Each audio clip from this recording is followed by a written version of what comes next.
Kolo Yesu Masia Nangomba Golgotha Alonga kiseliwa Pona yopi pona ngamutu ya masumwe Yangonga pelelo yo Nakomi pe molongi monene Yangonga pelelo yo Nakomi pe molongi Elonga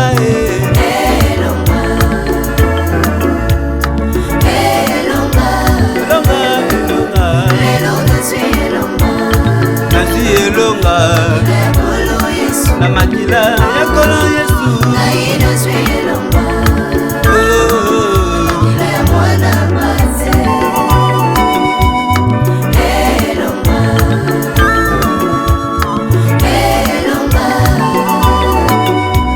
Mutoyo David liboso ya Goliath afinga Achola Nzambe Israel Alobi na sina boma ebele Yozo luka sinini liboso nanga Lelo nazo boma yo Deke ya likolo elia yo David Kasi moto David ayanoli Nazana molongi se moko Kombo na ye Masia Jésus Christ molongi Nalibanga ya pamba Koleta akwea Banguna bakima Davi azwa elonga Elonga Ganga elonga Elonga elonga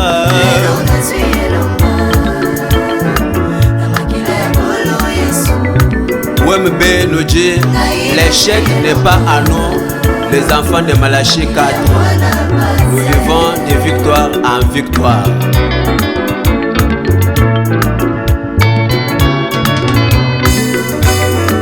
Le chemin de la victoire d'un chrétien n'est pas une longue ligne droite sur mes frères.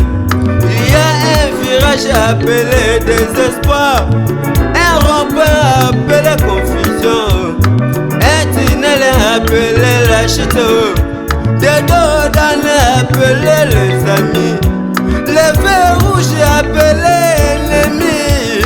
Dans ce chemin il y a toujours le découragement, mais si tu as un plus de change appelé la détermination mon bien-aimé, un moteur appelé la persévérance, un carburant appelé la prière, une assurance appelée la foi, un code de la route appelé la Bible, une grande puissance appelée le Saint-Esprit, un conducteur appelé Jésus-Christ.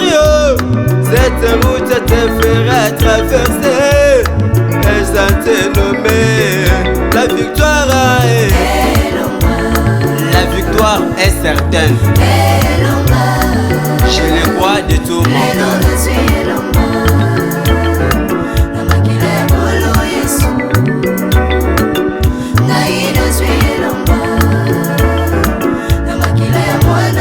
Na makila ya mwana mpate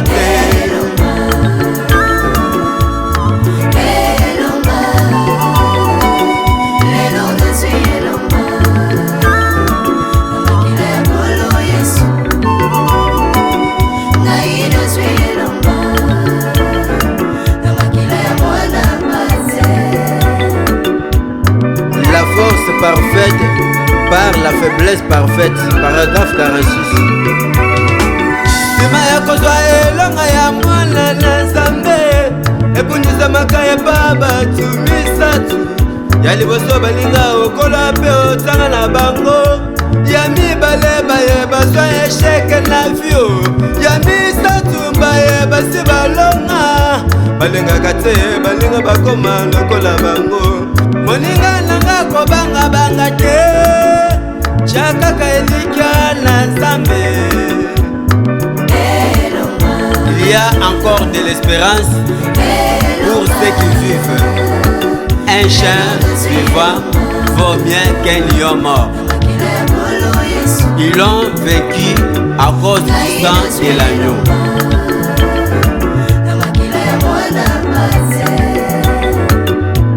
Parce que tout ce qui est né de Dieu triomphe du monde. Et la victoire qui triomphe du monde, c'est notre foi. 1 Jean chapitre 5 verset 4. La victoire est certaine et on ne chante pas la victoire avant la guerre. Mais David en a chanté avant la guerre. Moi, Gabriel, je la chante aussi avant la guerre.